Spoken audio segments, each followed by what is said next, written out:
Ya itu kan hanya untuk pencitraan, ya. Seolah-olah infrastruktur ini menjadi etalase keberhasilan. Padahal infrastruktur itu kewajiban. Semua presiden pasti membangun infrastruktur itu. Jadi itu bukan prestasi. Maka Pak Jokowi punya cara berpikir out of the box menurut saya. Dan ini menurut saya ya pemimpin negara lah ya. Memerintahkan kepada kita jangan membangun Indonesia hanya Jawa sentris. Karena itu beliau membangun infrastruktur dari Aceh sampai Papua. Karena beliau sadar betul di saat itu bahwa investasi itu nggak akan mungkin lahir kalau nggak ada infrastruktur. Maka ketika infrastruktur sudah dibangun, sekarang pemerataan pertumbuhan investasi terjadi.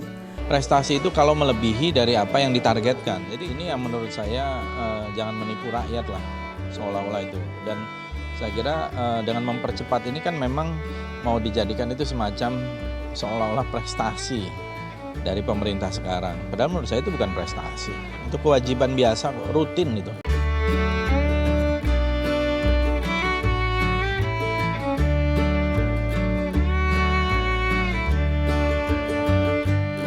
Selama ini Bapak Presiden selalu menyampaikan bahwa jangan sampai salah satu daerah sentris, tetapi harus Indonesia sentris. Karena itulah sejak triwulan 3 2020, pemirsa ini kami perlu laporkan juga bahwa investasi Indonesia ini sudah lebih banyak di luar Jawa. Jadi selama 8 triwulan berturut-turut, investasi itu sudah lebih banyak di luar Pulau Jawa.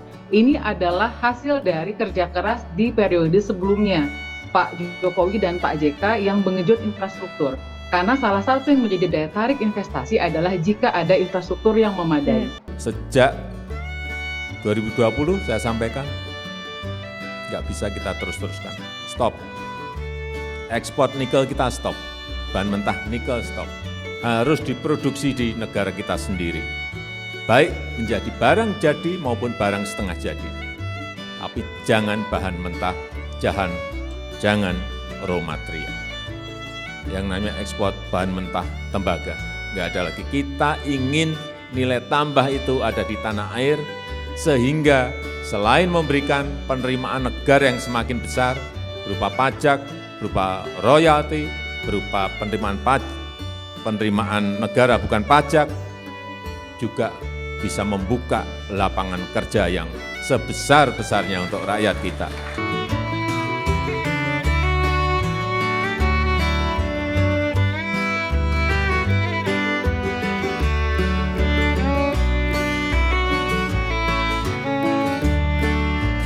Hilirisasi, saya tahu banyak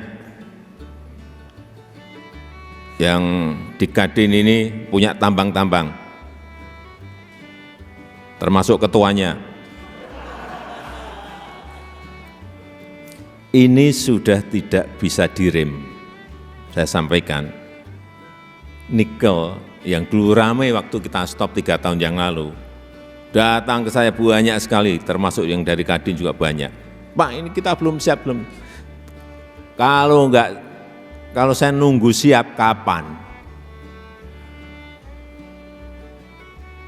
Kapan? Udah nggak ada siap atau nggak siap, stop. Kita dibawa digugat di WTO, silahkan gugat juga, nggak ada masalah. Dulu ekspor kita 7 tahun, 5 tahun, 6 tahun yang lalu, ekspor kita nikel itu 1,1 miliar US dollar. Artinya kurang lebih berapa? 16 triliun rupiah. 2021, ekspor kita dari nikel saja 20,8 miliar US dollar. Lompatannya coba, dari 16 triliun, melompat menjadi 300 triliun lebih. 306 triliun. Ini yang kita semuanya harus sadar. Tidak bisa lagi kita sudah berpuluh-puluh tahun ekspor bahan mentah. Ini jangan kaget, ini saya sampaikan dan sudah berulang-ulang kali saya sampaikan. Jangan kaget nanti saya stop boksit. Jangan kaget nanti saya stop tembaga, jangan kaget nanti saya stop timah, jangan kaget nanti saya stop yang biasanya kita ekspornya raw material. Enggak. Karena nikel ini nanti pada akhirnya kurang lebih mungkin 35 sampai 40 miliar US dollar kita dari sini, karena turunan-turunannya belum rampung. Sehingga neraca dagang kita, saya ingat 2012 minus 7 dengan, ini contoh, dengan RRT, minus 7,7 billion US dollar.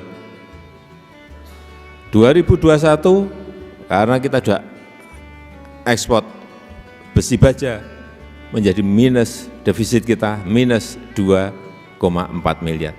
Tahun ini saya pastikan kita dengan RRT plus, surplus. Ya, hari ini saya melihat smelter baru yang dimiliki oleh PT Timah. Ini menunjukkan keseriusan kita dalam rangka hilirisasi. Timah, yang nikel sudah, Timah, boksit, semuanya akan saya ikuti, dan ini nanti akan selesai November, dan kita harapkan pergerakan hilirisasi di Timah akan segera mengikuti seperti yang kita lakukan di nikel, tapi kita belum berhitung kapan akan kita stop ekspor bahan mentah Timah. Baru kita hitung semuanya, sehingga nanti semuanya berjalan dengan baik, tidak ada yang dirugikan, tetapi bahwa sekali lagi hilirisasi bahan-bahan tambang itu memang harus kita hentikan, dan semuanya masuk ke industrial downstreaming, semuanya masuk ke hilirisasi, ya. Karena nilai tambahnya ada di situ, added value-nya ada di situ. Harapan Bapak, Pak, dengan akan beroperasinya Osmet milik PT Timah Tbk seperti apa, Pak? Ya, nilai tambah di dalam negeri akan semakin banyak dan membuka lapangan pekerjaan yang sebesar-besarnya. Penyetopan sendiri, Pak Presiden? Baru dihitung, kan kita stop kapan baru kita hitung. Nanti kalau udah hitungannya matang, ketemu kalkulasinya, akan saya umumkan stop, misalnya tahun depan atau stop tahun ini bisa terjadi. Jadi saya kira kesiapan dari smelter baik milik BUMN maupun milik swasta harus kita kalkulasi semuanya. Ya, terima kasih. Bapak.